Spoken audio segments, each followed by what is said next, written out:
एक बार इंद्रपुर गांव में एक विद्वान पंडित का आगमन हुआ। नाम था विशंभर शर्मा। विशंभर धर्मशास्त्रों में पारंगत और प्रवचनों में कुशल थे। गांव के बुजुर्गों ने विशंभर से शास्त्रों पर प्रवचन करने का अनुरोध किया। विशंभर ने स्वीकार कर लिया। गांव के शिवालय में उस सभा का उचित प्रबंध किया गया।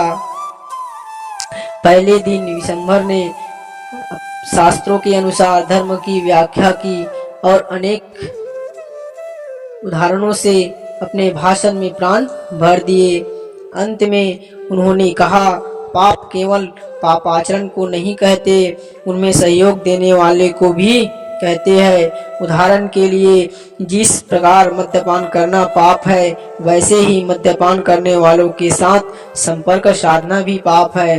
उन्होंने सहायता या किसी प्रकार का प्रोत्साहन देना भी पाप ही मानना चाहिए। दूसरे दिन विशंभर ने अपने प्रवचन में कहा, मनुष्य को किसी भी स्थिति में सत्य नहीं बोलना चाहिए। उन्होंने इस प्रसंग में राजा हरिश्चंद्र की कहानी सुनाकर सबके हृदय को द्रवित कर दिया। विशंभर शर्मा अपने प्रवचन समाप्त करके अपने अतिथि गांव मुखिया गौरीनाथ के घर की तरफ बढ़ने लगा। रास्ते में अनंतराम नाम के एक युवक ने उन्हें प्रणाम करके कहा, पंडित जी, अपने धर्म की अनेक सूक्ष्म को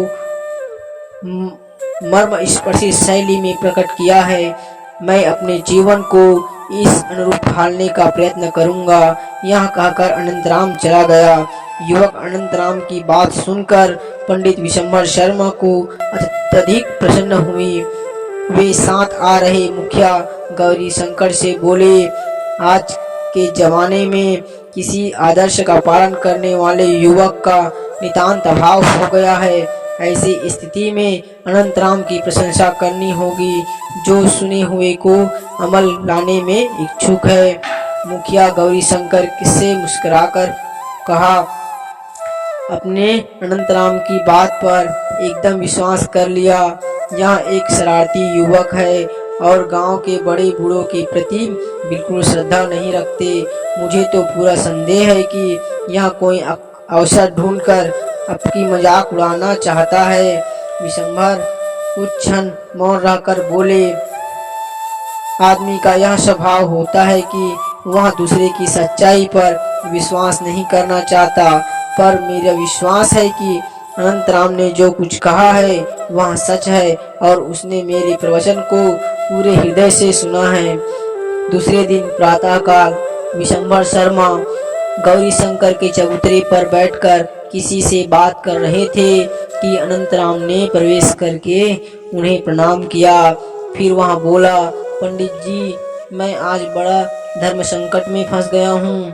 इस संकट से मुझे बाहर निकालने का उपाय आपको ही बताना होगा। विशंभर ने पूछा, बोलो, बताओ, वहाँ कौन सा धर्म संकट है? पंडित जी, आज सुबह जब मैं खेत से लौट रहा था तो रास्ते में मुझे दो शराबी मिले। वे इस गांव के नहीं थे। वे मुझे तंग करने लगे कि उन्हें इस गांव के शराब खाने का रास्ता बताऊं। मैंने आपके मुंह से सुना था कि शराब पीने की तरह ही शराबियों की मदद करना भी पाप है। इसलिए मैंने उन्हें बताया कि मैं शराब खाने का रास्ता नहीं जानता हूँ, पर पंडित जी, मैं तो जानता हूँ कि शराब खाना कहाँ पर है। बाद में जब मैंने इस घटना पर विचार किया तो मुझे लगा कि मैं झूठ बोलने का सहारा लिया है। वे शराबी भी अभी तक सड़क पर भटक रहे हैं। अनंतराम ने कहा। विशंभर ने कुछ हंसकर कहा, इसमें धर्म संकट की कोई बात नहीं। तुमने जो कुछ किया ठीक है। बुरे काम करने वाले को रोकने के लिए बोला गया वचन, किया गया कर्म धर्म संगत ही कहलाता है। विशंभर का उत्तर सुनकर अनंतराम जोर से बोलने लगा, अरे आप भी कैसे पंडित हैं? शराब खाने का पता बताए तो यह काम शराबियों को प्रोत्साहन देने में आ जाएगा, लेकिन पता मालूम होने पर नहीं मालूम है ऐसा कह देने से तो वहाँ झूठ हो जाएगा। ऐसे समय क्या करना चाहिए, क्या यहाँ शास्त्रों में नहीं बताई गई है? मुखिया गौरीनाथ को पहले से ही संदेह था। अब बाहर शोर सुना तो समझ गया कि अनंतराम ने विशंभर के सामने अवश्य ही कोई बखेड़ा खड़ा किया होगा। इस बीच कुछ लोग बाहर जमा हो गए थे। अनंतराम ने गौरी शंकर को अपना हाल बताकर कहा, मुखिया जी, ये कैसे पंडित है जो ऐसे मामूली से धर्म संकट से मुक्ति पाने का उपाय भी नहीं बता सकते। ये इतने साधारण से मार्गदर्शन में असमर्थ है, फिर भी हम हर रोज इसका प्रवचन सुनते हैं और भेड़ों की भांति सिर हिलाते हैं। गौरी शंकर ने शांति स्वर में कहा, जो कुछ हुआ उसके लिए पंडित जी की निंदा क्यों करते हो?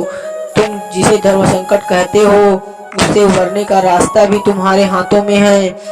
अच्छा, ऐसी बात है क्या? वहाँ रास्ता आप मुझे बताएंगे?